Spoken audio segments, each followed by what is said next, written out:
Ito yung tanim natin na okra. Ilang weeks pa lang to. Malaki na rin. Pero may bumigay na isa. Yung sumisibol ng palit nun, nandito na. Malaki na. So, hindi 100% na itatanim natin ay mabubuhay na. May mga ganito. So, dito tayo sa ano. Ito na yung update sa tanim natin na kamatis. So, makikita nyo, ayan, sa taas hanggang mula sa baba hanggang sa taas. Ayan, so, kita nyo pa lang, alam nyo na kung ano yung gagawin natin. So, napansin nyo na marami siyang dahon. So, tara tingnan natin. So, after a weeks, ito na yung kamatis natin. Ayan. O makikita nyo, no? Ayan, lalaki ng mga dahon. So, ang gagawin natin ay magpo-pruning tayo. So, ganito lang yon. Tingnan nyo, mula nung naitanim siya, hindi siya natanggalan, no? Mula sa baba hanggang sa taas, makikita nyo, kompleto pa rin yung dahon niya, no? Ayan.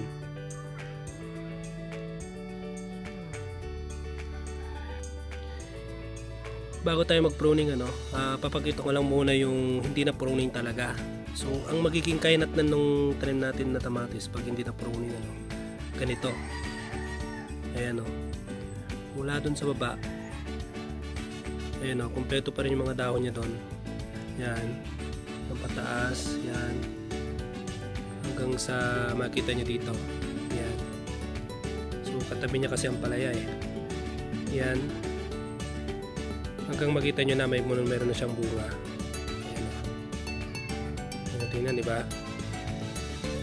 So, makita nyo hanggang dito sa taas. Yan, diretso pa rin siya. May mga bunga na. Yan. So, yan ang taas niya na nasa na to. 5 feet mahigit.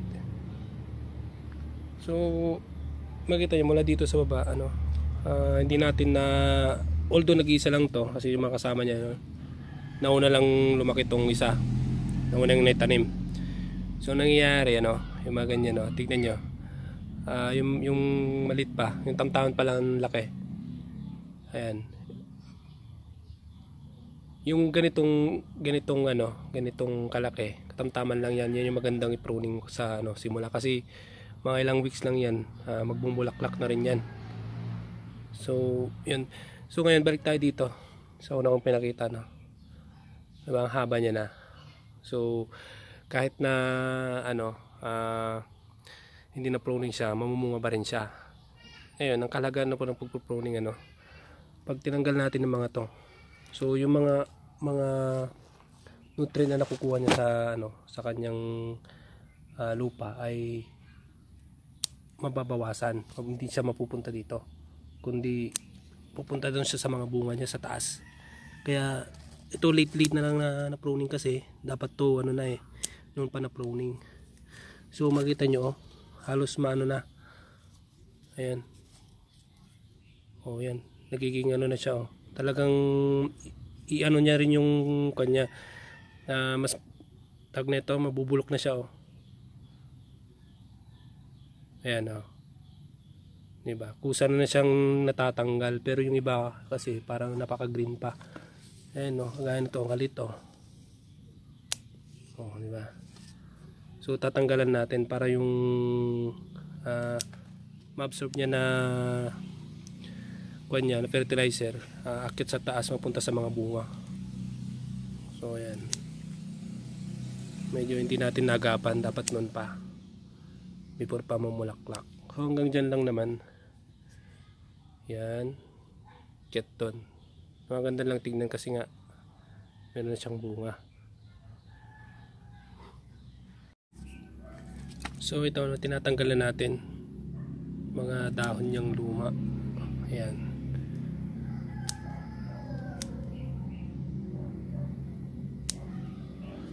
Yan, mga ganyan. So makikita nyo guys, itong kanya, itong dahon niya natanggal, makikita nyo, no, meron siyang mga ano, insekto. Ayan, no. So itong dahon niya hindi natin basta hayaan na ganyan. Ito ay tatapon din natin. Kung maaari ito susunugin natin para hindi na makawala yung mga insekto na yan at lilipat sa may ibang dahon.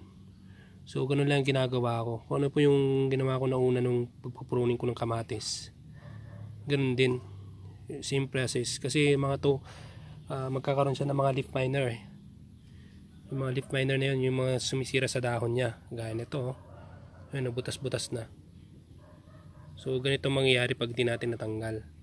So ito kasi mula nung naitanim natin, hindi natin na-spray ng ano, ng pang insecticide na organic ba. Kasi hindi ako nag-spray ng pang chemical eh. Puro organic tong tanim natin. So makikita nyo, ayan, mula nung naitanim, hindi natin na-sprayan. Kaya ganito, may mga ganyan. Yan yung magiging kaso niya.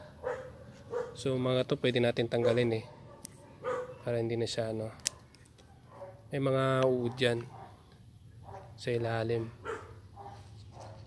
Hindi mo kasi makita yung basta-basta yung leaf miner. Yan, mga uod sa ano.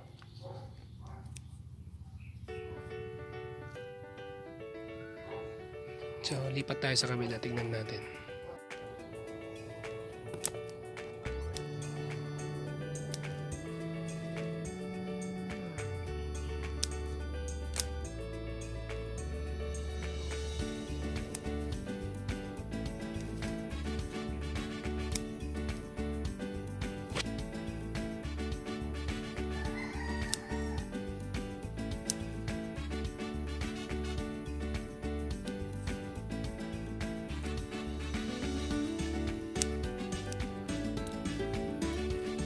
So ayan, tapos na natin na pruning lahat.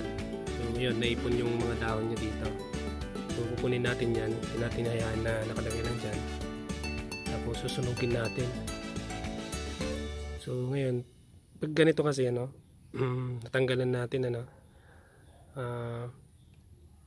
ito na rin yung time na ano, ayusin natin yung kanyang trellis. Kasi ito mahaba tong kamatis natin eh. Yan. So ganyan, meron siyang trellis na ano, tali.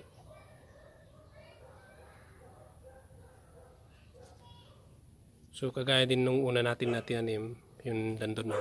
Makita nyo yan, laki, diba? Ganyan din kalalaki mga to. Time na rin to para cultivate natin siya. So actually ito, pag kinultivate mo na ganito, no, susunod na gagawin mo dito, maglalagay ka na ng fertilizer. So hapon naman na ngayon, tamang tama. Ang paglagay naman ng fertilizer, tumagat hapon lang yung paglagay natin. Kaya ito ko yung nilagyan ko na kanina umaga. So ngayong hapon hindi ko na lalagyan. Gawin na natin, cultivate natin. Yun yung best way na ikano natin to. Cultivate muna natin bago natin lagyan ng fertilizer. Naglagay kasi ako kanina umaga, so ngayong hapon hindi na maglalagay, late na. Pero nakikita nyo naman, halos cultivate pa itong ano niya, hindi lang na pruning. Yan, yan natin, halos okay pa naman yung kanyang garden soil. Yan, nagkahalo, mayroong ano to, ampalaya sa taas, ayan, namumunga na rin siya, ayan, may mga bunga na. Continuous yung pamumulaklak niya. So kung nagtataka kayo kung ano nilagay kong fertilizer kanina umaga, ayan, ginamit ko lang dito yung hugas bigas. So yun ang hinalo ko sa tubig, tapos pinandilig ko dito. So makita nyo, napaka-green ano. Ayan. Start na sila mamunga. Ito nauna oh, mamulaklak lang ng mamulaklak. So ayan.